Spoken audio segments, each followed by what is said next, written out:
Night, the White Slipper from the Orange Fairy Book.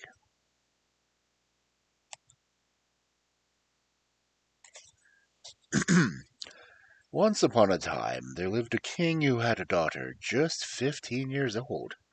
And what a daughter! Even the mothers who had daughters of their own could not help allowing that the princess was much more beautiful and graceful than any of them.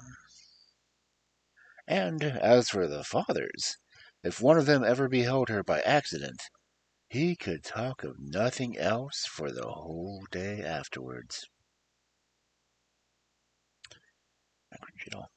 Of course, the king, whose name was Bellicin, was a complete slave to his little girl from the moment he lifted her from the arms of her dead mother. Indeed, he did not seem to know that there was anyone else in the world to love. Now, Diamantina, for that was her name, did not reach her 15th birthday without proposals for marriage from every country under heaven, and a few that weren't. But the suitor whom he might, the king always said to him, nay. Behind the palace was a large garden stretched away from the foot of some hills, and more than one river flowed through. Hither the princess would come each evening towards sunset, attended by her ladies, and gather herself the flowers that were to adorn her rooms.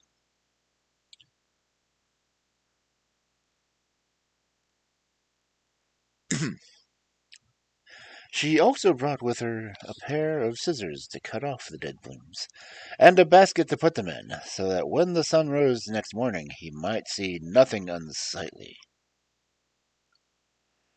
When she had finished this task, she would take a walk through the towns, so that the poor people might have a chance of speaking with her and telling her of their troubles. And then she would seek out her father, and together they would consult over the best means of giving him the help that they need. But what has all of this to do with the White Slipper? My readers may ask. Have patience. You'll see.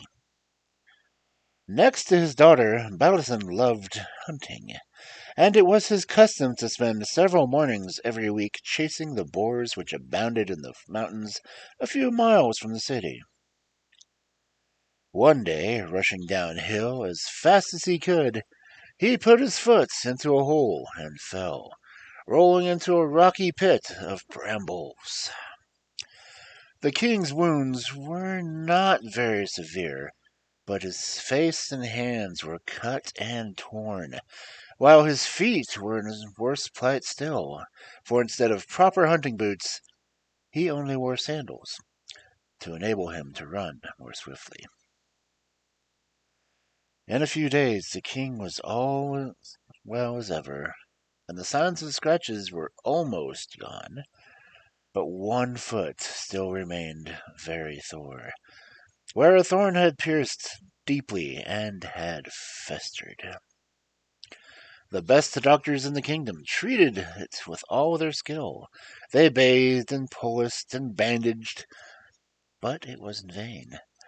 The foot only grew worse and worse, and became daily more swollen and painful. After everyone had tried his own particular cure and found it to fail, there came news of a wonderful doctor in some distant land who had healed the most astonishing diseases. On inquiring, it was found that he never left the walls of his own city, and expected his patients to come to see him. But by dint of offering a large sum of money, the king persuaded the famous physician to undertake the journey to his own court. On his arrival, the doctor was led at once into the king's presence, and made a careful examination of the foot.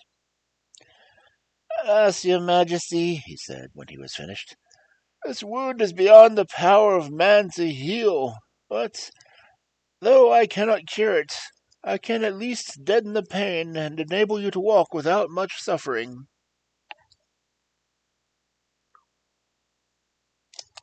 The doctor's name was Scholes. Oh, if you can do only that, cried the king, I will be grateful to you for my life. Give your own orders, they shall be obeyed. Then let your majesty bid the royal shoemaker to make a shoe out of a goat skin, very loose and comfortable, whilst I prepare a varnish of paint over it, of which I alone have the secret. This is Dr. Scholl. So saying, the doctor bowed himself out, leaving the king more cheerful and hopeful than he had been in a very long time. The days passed very slowly with him during the making of the shoe and the preparation of the varnish. But on the 8th morning the physician appeared, bringing with him the shoe in a case. He drew it out to slip it on the king's foot, and over the goatskin he had rubbed a polish so white that the snow itself was not more dazzling. While you wear this shoe, you will not feel the slightest pain, said the doctor. For the balsam which I have rubbed inside it and out has its healing balm, the quality of strengthening the material it touches, so that, even when your majesty to live 1,000 years, you would find the slipper just as fresh at the end of time as it is now. This really is a story about Dr. Scholes. Wow. The king was so eager to put it on that he hardly gave the physician time to finish. He snatched it from the cape and thrust his foot into it, nearly weeping for joy when he found he could walk and run as easily as any beggar boy. What can I give you? He cried, holding out both his hands to the man who had worked this wonder. Stay with me, and I will heap on you riches greater than you've ever dreamed of. But the doctor said he would accept nothing more than he had been agreed on, and must return at once to his own country, where many sick people were awaiting him.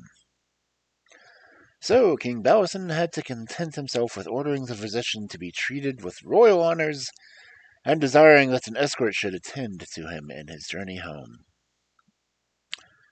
Well, for 2 years everything went smoothly at court, and King Bellicin and his daughter, the sun no sooner rose than it seemed for it to set. Now, the king's birthday fell in the month of June, and as weather happened to be unusually fine, he told the princess to celebrate it in any way that pleased her. Back to the princess. Diamantina was very fond of being on the river, and she was delighted at this chance of delighting her.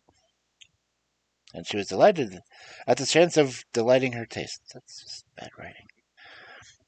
She would have a merrymaking such as never had been seen before, and in the evening, when they were tired of sailing and rowing, there should be music and dancing, plays and fireworks. At the very end, before the people went home, every poor person should be given a loaf of bread, and every girl who is to be married within a year a new dress. That's a hell of a party. The great day appeared to Diamantina to be long in coming, but like other days it came at last. Before the sun was fairly up in the heavens, the princess, too full of excitement to stay in the palace, was walking about the streets so covered with precious stones that you had to shade your eyes before you could even look at her. By and by, a trumpet sounded, and she hurried home, only to appear again in a few minutes, walking beside her father down to the river. Here a splendid barge was waiting for them, and from it they watched all sorts of races and feats of swimming and diving. When these were over, the barge proceeded up the river to a field where the dancing and concerts were to take place. And after the prizes had been given away to the winners, and the loaves and dresses were distributed by the princess, they bade farewell to their guests, and turned to step into the barge which was to carry them back to the palace. Then a dreadful thing happened. As the king stepped on board the boat, one of the sandals of the white slipper, which had got loose, caught in a nail that was sticking out, and caused the king to stumble. The pain was great, and unconsciously he turned and shook his foot, so that the sandal gave way, and in a moment the precious shoe was in the river. It had all occurred so quickly that nobody had noticed the loss of the slipper, not even the princess, when the king's cries speedily brought to his side. "What is the matter, dear father?" she asked, but the king could not tell her, and only managed to gasp out, "My shoe! My shoe!" while the sailors stood around staring, thinking that his majesty had suddenly gone mad. Seeing her father's eyes fixed on the stream, Diamantina looked hastily in that direction. There, dancing on the current, was the point of something white, which became more and more distant the longer they watched it. The king could bear the sight no more, and besides, now that the healing ointment from the shoe was removed, the pain in the foot was as bad as ever. He gave a sudden cry, staggered, and fell over the bulwarks into the water. Sploosh! In an instant, the river was covered in bobbing heads, all swimming their fastest toward the king, who had been carried far down by the swift current. At length, one swimmer, stronger than the rest, seized hold of his tunic and drew him back to the bank, where 1,000 eager hands were ready to haul him out. He was carried, unconscious, to the side of his daughter, who had fainted with terror on seeing her father disappear below the surface. And together they were placed in a coach and driven to the palace, where the best doctors in the city were awaiting their arrival. In a few hours the princess was as well as ever, but the pain, the wetting, and the shock of the accidents all told severely on the king, and for 3 days he lay with a high fever. Meanwhile his daughter, herself nearly mad with grief, gave orders that the white slipper should be sought for far and wide, and so it was, and being the cleverest divers could find no trace of it at the bottom of the river. When it became clear that the slipper must be carried out to sea by the current, Diamantina turned her thoughts elsewhere. She sent messengers in search of the doctor who had brought relief to her father, begging him to make another slipper as fast as possible to supply the place of one which was lost. But messengers returned with sad news that the doctor had died some weeks before, and what was worse, his secret had died with him. Rest in peace, Dr. Scholes. In his moment of weakness, this intelligence had such an effect on the king that the physicians feared he would become more ill as before. He could hardly be persuaded to touch food, and all night he lay moaning, partly with pain, and partly over his own folly in having begged the doctor to make him several dozen of the white slippers, so that in case the accidents might always have one to put on. However, by and by he saw that it was no use weeping and wailing, and commanded that they should search for his lost treasure more diligently than ever. What a sight the river banks pressed in those days! It seemed as if all the people in the country were gathered on them. But this second search was no more fortunate than the last. And at last the king issued a proclamation that whoever found the missing slipper should be made heir to the crown and should marry the princess. Now, many daughters would have rebelled at being disposed of in such a manner. Fair enough. And it must be admitted that Diamantina's heart sank when she heard that the king had done it. Still, she loved her father so much that she desired his comfort more than anything else in the world, so she said nothing, and only bowed her head.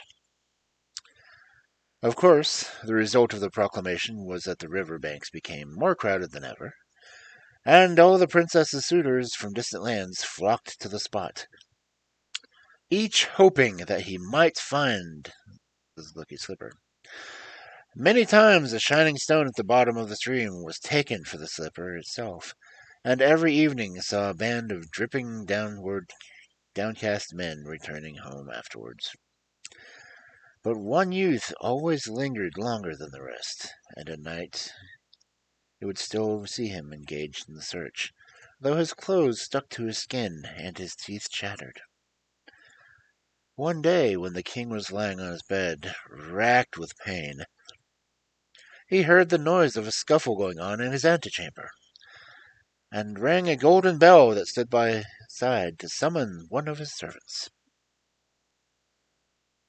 "Sire," answered the assistant, when the king inquired what was the matter, "the noise you heard was caused by a young man from the town, who has had the impudence to come here to ask if he may measure your Majesty's foot, so as to make another slipper in place of the one you lost." "And what have you done to the youth?" the king said. "The servants pushed him out of the palace, and added a few blows to teach him not to be so insolent," replied the man. "Then they did very ill," answered the king with a frown. "He came here from kindness, and there was no reason to maltreat him." "Oh, my lord, he had the audacity to wish to touch your Majesty's sacred person. He, a good-for-nothing boy, a mere shoemaker's apprentice, perhaps. And even if he could make the shoe to perfection, they would be of no use without the soothing balm."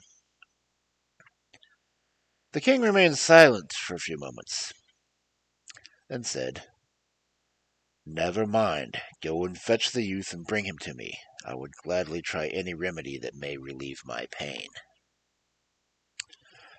Soon afterward, the youth, who had not gone far from the palace, was caught and ushered into the king's presence. He was a tall and handsome young man. Though he professed to make shoes, his manners were good and modest, and he bowed low as he begged the king not to allow him to take the measure, or to allow him to take the measure of his foot, but also to suffer him a place of healing plaster over the wound. Nelson was pleased with the young man's voice and appearance, and thought that he looked as if he knew what he was doing. So he stretched out his bad foot, which the youth examined with great attention, and then gently laid on the plaster. Very shortly the ointment began to soothe the sharp pain, and the king, whose confidence increased every moment, begged the young man to tell him his name. "I have no parents. They died when I was 6, sire," replied the youth, modestly. "Everyone in town calls me Gilguero, because when I was little I went singing through the world in spite of my misfortunes. Luckily for me, I was born to be happy." "And you really think that you can cure me?" asked the king. "Completely, my lord," answered Gilguero. "How long do you think it will take?" "It is not an easy task, but I will try to finish it in a fortnight." "But," he said, a fortnight seemed to the king to be a long time to make one slipper. But he only said, "Do you need anything to help you?" "A good horse, if your majesty will be so kind to give me one," said Gilguero. And the reply was so unexpected that the courtiers could hardly restrain their smiles, while the king stared silently.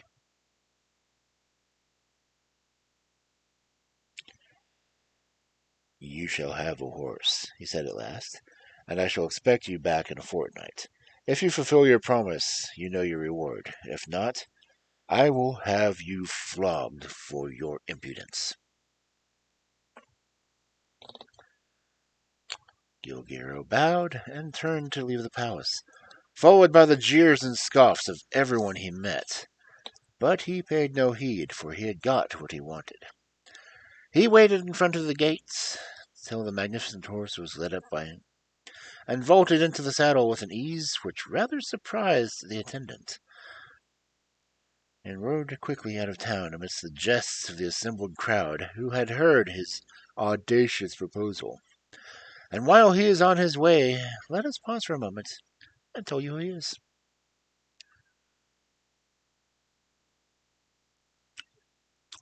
Now, both his father and mother had died before the boy was 6 years old, and he had lived for many years with his uncle, whose life had been passed in the study of chemistry. He could leave no money for his nephew, and he had a son of his own, but he taught him all he knew, and at his death Gilguero entered an office where he worked with many hours daily, in his spare time instead of playing with the other boys. He passed hours poring over books, and because he was a little timid and liked to be alone, he was held by everyone to be a little mad.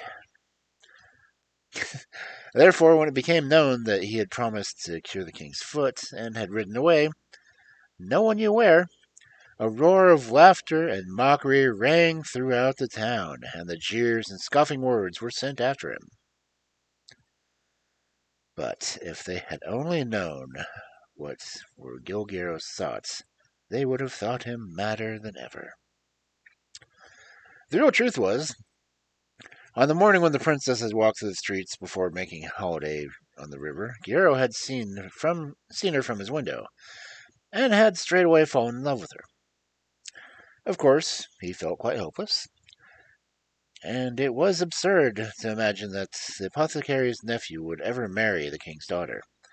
So he did his best to forget her and study harder than before, till the royal proclamation suddenly filled him with hope. When he was free, he no longer spent the precious moments poring over books, but, like the rest, he might have been seen wandering along the banks of the river, or driving into the stream, after something glistening in the clear water, which turned out to be a white pebble or a bit of glass.